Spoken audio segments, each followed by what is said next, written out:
अस्सलाम वालेकुम जी।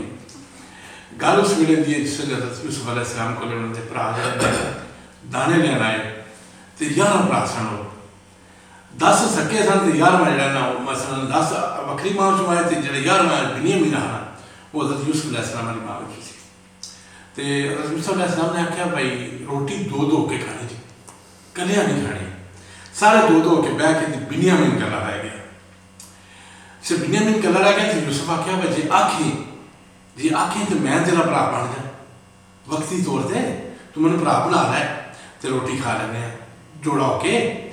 तो बिन्यामीन उत्थों यूसुफ को क्या कहता है, लिखने वाला लिखता है तो साई और जनाब तो सुनाते हैं गल कि बाजू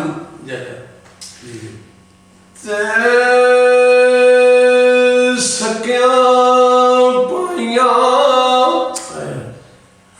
दे बाजू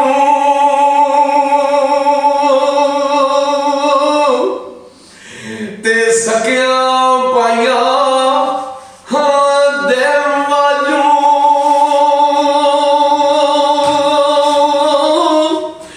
आओ कदू बन जाते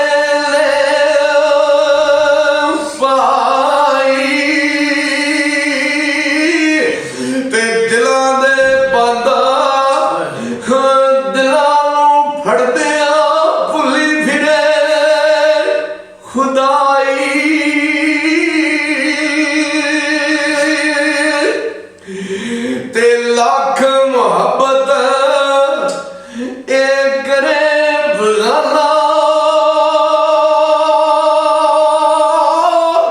ते लख मोहब्बत एक रे बगाना।